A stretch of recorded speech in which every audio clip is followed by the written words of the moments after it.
Hello friends, Namrata art and craft ಚಾನೆಲ್ಗೆ ನಿಮ್ಗೆಲ್ಲರಿಗೂ ಸ್ವಾಗತ. ಇವತ್ತು ನಾವು ಕೃಷ್ಣ ಮತ್ತು ಬಲರಾಮನ ಅದ್ಭುತ ಕಥೆಯನ್ನ ಚಿತ್ರ ಬಿಡಿಸ್ತಾ ನಿಮ್ಗೆಲ್ಲರಿಗೂ ಹೇಳ್ತಾ ಇದ್ದೀನಿ. ಹಾಗಾದ್ರೆ ನಮ್ಮ ಪ್ರಿಯ ಲಾರ್ಡ್ ಕೃಷ್ಣನ ಜನನದ ಕಥೆಯನ್ನ ಇವಾಗ ಹೇಳೋಣ.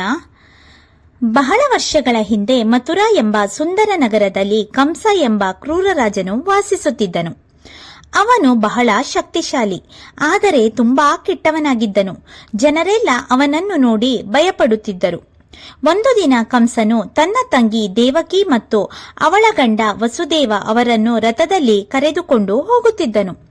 ಆಕಸ್ಮಿಕವಾಗಿ ಆಕಾಶದಿಂದ ಒಂದು ಶಬ್ದ ಕೇಳಿಸಿತು. ಕಂಸ, ದೇವಕಿಯ 8ನೇ ಮಗನು ನಿನ್ನನ್ನು ಸಂಹರಿಸುತ್ತಾನೆ ಎಂದು ಕೇಳಿಸಿತು. ಇದನ್ನು ಕೇಳಿದ ಕಂಸನು ತುಂಬಾ ಭಯಪಟ್ಟನು.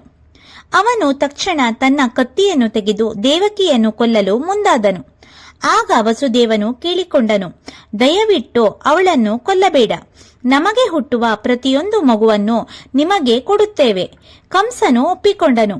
ಆದರೆ ಕೆಟ್ಟ ಯೋಚನೆ ಮಾಡಿ ಆತನು ದೇವಕಿ ಮತ್ತು ವಸುದೇವರನ್ನು ಕಾರಾಗೃಹದಲ್ಲಿ ಬಂಧಿಸಿದನು. ಇನ್ನು ದೇವಕಿಗೆ ಹುಟ್ಟಿದ ಮೊದಲ 6 ಮಕ್ಕಳನ್ನು ಕಂಸನು ಕ್ರೂರವಾಗಿ ಕೊಂದನು. ಎಲ್ಲರೂ ದುಃಖದಲ್ಲಿದ್ದರು. ಆದರೆ 7ನೇ ಮಗು ದೇವರ ಕೃಪೆಯಿಂದ ಉಳಿಯಿತು.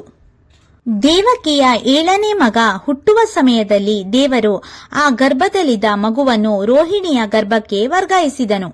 ಆ ಮಗುವು ನಂತರ ರೋಹಿಣಿಗೆ ಹುಟ್ಟಿ ಬಲರಾಮ ಎಂದು ಹೆಸರಿಸಲ್ಪಟ್ಟನು.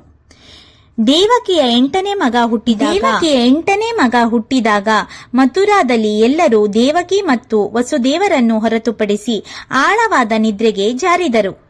ಆ ಕ್ಷಣದಲ್ಲಿ ಕಾರಾಗೃಹದಲ್ಲಿ ಅದ್ಭುತಗಳು ನಡೆದವು. ಬಾಗಿಲುಗಳು ಸ್ವತಃ ತೆರೆದವು. ರಕ್ಷಕರು ನಿದ್ರೆಗೆ ಜಾರಿದರು. ಎಲ್ಲೆಡೆ ದಿವ್ಯ ಬೆಳಕು ಹರಡಿತು. ಯಮುನಾ ನದಿಯ ಪಯಣ. ವಸುದೇವನು ಗುಪ್ತವಾಗಿ ಮಗುವನ್ನು ಒಂದು ಬುಟ್ಟಿಯಲ್ಲಿ ಇಟ್ಟುಕೊಂಡು ಹೊರಟನು. ಅವನು ಯಮುನಾ ನದಿ ದಾಟಬೇಕಿತ್ತು. ನದಿ ತುಂಬಾ ನೀರು ತುಂಬಿತ್ತು. ಆದರೆ ದೇವರ ಕೃಪೆಯಿಂದ ನೀರು ಕಡಿಮೆಯಾಯಿತು. ಒಂದು ದೊಡ್ಡ ಸರ್ಪ ಕೃಷ್ಣನನ್ನು ರಕ್ಷಿಸಿತು. ಅದರ ಹೆಸರೇ ಆದಿಶೇಷ. ವಸುದೇವನು ಗುಪ್ತವಾಗಿ ಗೋಕುಲಕ್ಕೆ ಹೋಗಿ ತನ್ನ ಮಗನನ್ನು ನಂದನ ಪತ್ನಿಯಾದ ಯಶೋದೆಯ ಬಳಿ ಇಟ್ಟು ಅವಳ ಹೊಸದಾಗಿ ಹುಟ್ಟಿದ ಹೆಣ್ಣು ಮಗುವನ್ನು ಮಥುರಾಗೆ ತೆಗೆದುಕೊಂಡು ಬಂದನು. ಸ್ವಲ್ಪ ಸಮಯದ ನಂತರ ಮಥುರಾದಲ್ಲಿ ಎಲ್ಲರೂ ಎಚ್ಚರಗೊಂಡರು. ಕಂಸನು ಆ ಹೆಣ್ಣು ಮಗುವನ್ನು ಕೊಲ್ಲಲು ಯತ್ನಿಸಿದಾಗ ಅವಳು ಆಕಾಶಕ್ಕೆ ಹಾರಿ ಹೋಗಿ ನಿನ್ನನ್ನು ಕೊಲ್ಲುವವನು ಈಗಾಗಲೇ ಗೋಕುಲದಲ್ಲಿ ಹುಟ್ಟಿದ್ದಾನೆ ಎಂದು ಹೇಳಿದಳು. ಕಂಸನು ನಿರಾಶನಾದನು. ಗೋಕುಲದಲ್ಲಿ ಯಶೋದೆ ಮತ್ತು ನಂದರು ತಮ್ಮ ಮಗನಿಗೆ ಕೃಷ್ಣ ಎಂದು ಹೆಸರಿಟ್ಟರು. ಆ ಮಗು ಬೆಳೆದಂತೆ ಧೈರ್ಯಶಾಲಿ ಬಾಲಕನಾಗಿ ಬೆಳೆದು ಅನೇಕ ರಾಕ್ಷಸರನ್ನು ಸಂಹರಿಸಿದನು. ಕಂಸನು ಕೃಷ್ಣನನ್ನು ಕೊಲ್ಲಲು ಹಲವಾರು ದೆವ್ವಗಳನ್ನು ಕಳುಹಿಸಿದನು. ಆದರೆ ಚಿಕ್ಕ ಕೃಷ್ಣ ಎಲ್ಲರನ್ನೂ ಸೋಲಿಸಿದನು. ಕೃಷ್ಣನು ದೊಡ್ಡವನಾಗಿ ಕೊನೆಗೆ ಕಂಸನನ್ನು ಸೋಲಿಸಿದನು.